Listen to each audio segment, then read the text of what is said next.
Hello everyone, my name is Yetta Donahoe, and this presentation is on homosexuality and genocide, exploring the gender roles and treatment of homosexual individuals in incidents of genocide in the 20th century. The idea for my topic came to me in week 4, where we examined the video testimony of the survivors of the Shoah. The testimony I reported on was that of Stefan Kaczynski, or Stefan K., a Polish Catholic who was arrested and served in labor camps, participated in death marches, and who lived in a displaced persons camp after liberation. Stefan was arrested for being a homosexual male in a gay relationship. I was surprised at how few testimonies with the VHA archive had for homosexual survivors of the Shoah, given the fact that I was raised with stories of how homosexual individuals were imprisoned in camps with the Jews during the Shoah. As we read the ways that gender affected the experience of genocide, I began to wonder about how homosexuals might experience these expectations and roles differently than their heterosexual counterparts. The research question that I was interested in is whether the Shoah included an element of genocide against the LGBTQIA+ community, and if this is true in other genocidal events. Also, I was curious to see how the experience of genocide might compare to or contrast the themes of gender roles in interactions we've studied or those who do not participate in traditional gender expressions and relationships. Initial research into the topic of homosexuality and genocide led me primarily to the experiences of those who lived through the Shoah, with few mentions of the various other incidents of genocide studied throughout the course of this class. The theme of the pink triangle came up multiple times as a badge for homosexual prisoners, a badge reserved for the lowest of the low. Stefan's testimony itself highlighted abuse by the guards and prisoners alike for his status as a homosexual prisoner. This is confirmed as a common experience among homosexual prisoners, confirmed by researchers in this field. Abuse for homosexual prisoners could come from both sides. Roholm and Gambriel listed the number of gay male prisoners in concentration camps at between 50,000 and 60,000.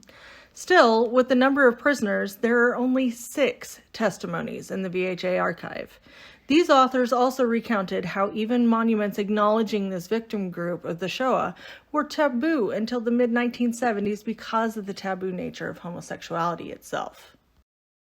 One complication for those researching queer politics and genocide is that there are laws against homosexuality, some punishable by death or forced labor, such as the Section 175 of the German Penal Code during the Holocaust, which specified that homosexuality among males could be punished by jail and deprivation of their civil rights.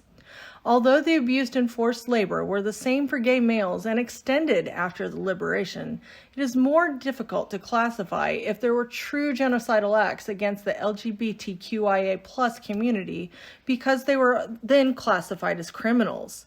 After the gay rights movement in the 80s and early 90s, the pink triangle, used inverted, became a symbol of pride for the gay community.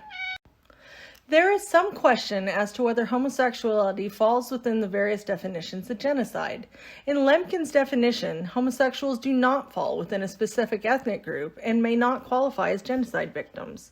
Jones, however, described that to truly examine genocide, one should include gendercide and gendercidal institutions as qualifiers for those who experience or are singled out during genocidal events, including homosexuals.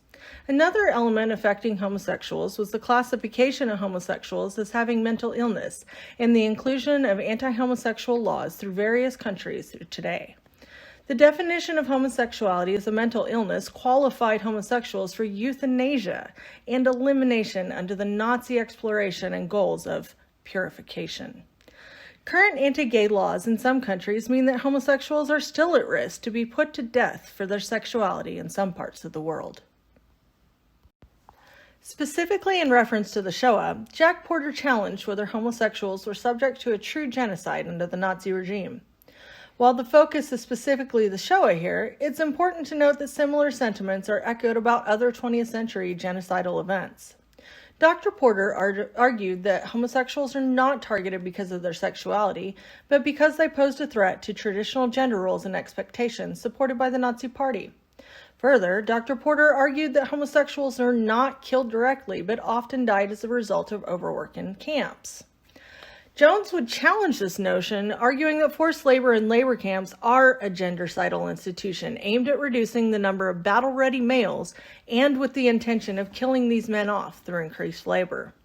Additionally, Jones argued that while the number of homosexuals compared to the general population may show a low count, but compared with in-group makes up a disproportionate number of homosexuals targeted by genocidal regimes, qualifying as a genocidal event.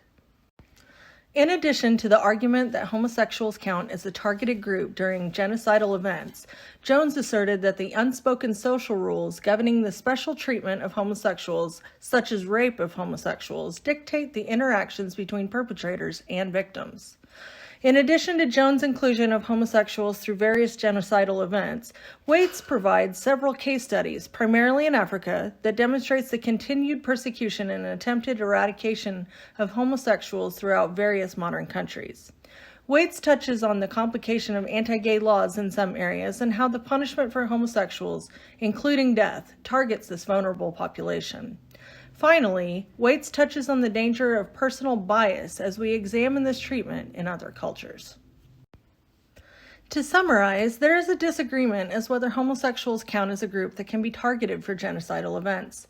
Some, like Porter and Lemkin, may not consider that homosexuals can fall within a targeted group for genocide. Others, like Jones and Waits, would argue that homosexuals are particularly vulnerable, especially within cultures where the sexuality is targeted as illegal. From this research, I have identified a relatively low number of studies highlighting the plight of homosexuals during genocidal events. With the discord in the professional community, there is room and recommendation for further research on the topic and treatment of homosexuality during genocide. As my interest in queer history and genocide has grown, I have identified some difficulties for those in this field of research. First, laws in those accused and arrested for homosexuality were generally male, as proving lesbian relationships poses a challenge. Second, as one recent lawsuit between the daughter of a Shoah survivor and researcher at Warwick University, families may be embarrassed or stigmatized by accusations of gay or lesbian relationships. The challenge to locate and examine these relationships becomes a primary concern and additional stigma for those involved.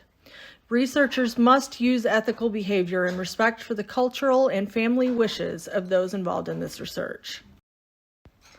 Thank you for viewing my presentation. I look forward to viewing and discussing on the presentations for the remainder of this week.